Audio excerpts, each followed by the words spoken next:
Hello everyone and welcome to a brand new video. And Assetto Corsa Competizione and Gran Turismo 7 recently got an update that includes Watkins Glen International.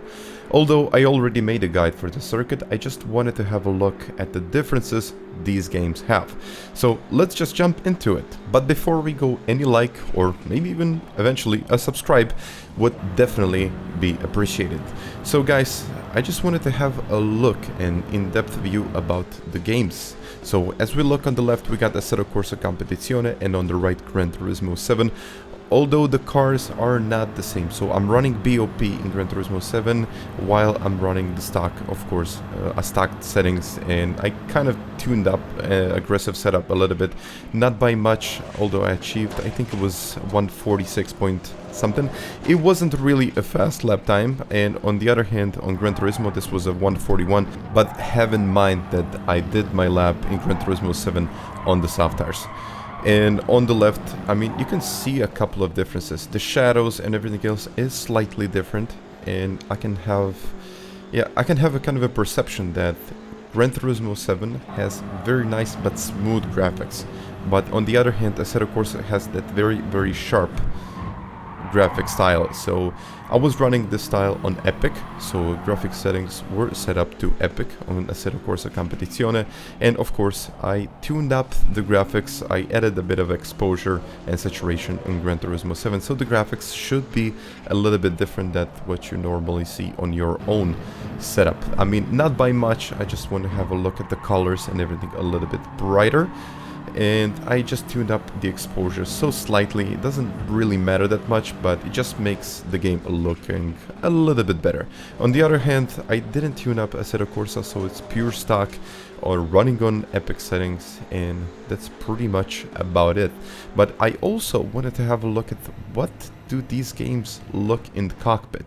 So running side by side, I can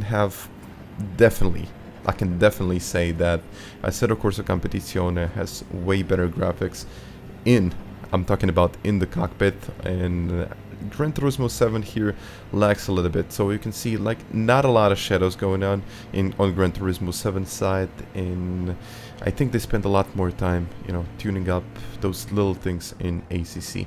But as we go through the chicane, you can actually see that the car is jumping around, but you can aggressively take those those apexes. So the bus stop looks to be kind of the same, although there are a couple of differences. For example, it's easier to lose the rear on Assetto Corsa if you don't, if you just don't set up the car in the right way. But on the other hand, in Gran Turismo, it's also kind of easy, but at the same time, you just have to kind of let it into the corner, and sometimes it slides a bit, sometimes it doesn't. But it's also, you can also attack the bus stop as I did before. I had some differences also while running the cars. So for example, here I wouldn't really go down in second. On ACC I would stay in third, but in Gran Turismo 7 I was just jumping in second, rotating the car and up into third gear, just to get that little bit extra acceleration out of the car. As I said before, the times are not the same, so I just wanted to have a look at the graphics and how you can eventually attack those curbs. And it looks like you can really attack the curbs also in Assetto Corsa and Gran Turismo. I also had a look at the curbs in game, and they looked quite similar, so there wasn't really that much difference, as we are going around the circuit and attacking those curbs. But now it's time for you to be the judge. So let me know down in the comments what do you think about the sound of the both games. I will leave you to it. And yeah, once again guys, thank you very much for watching my videos, and if you haven't already, I would really appreciate the like button or maybe even a subscribe.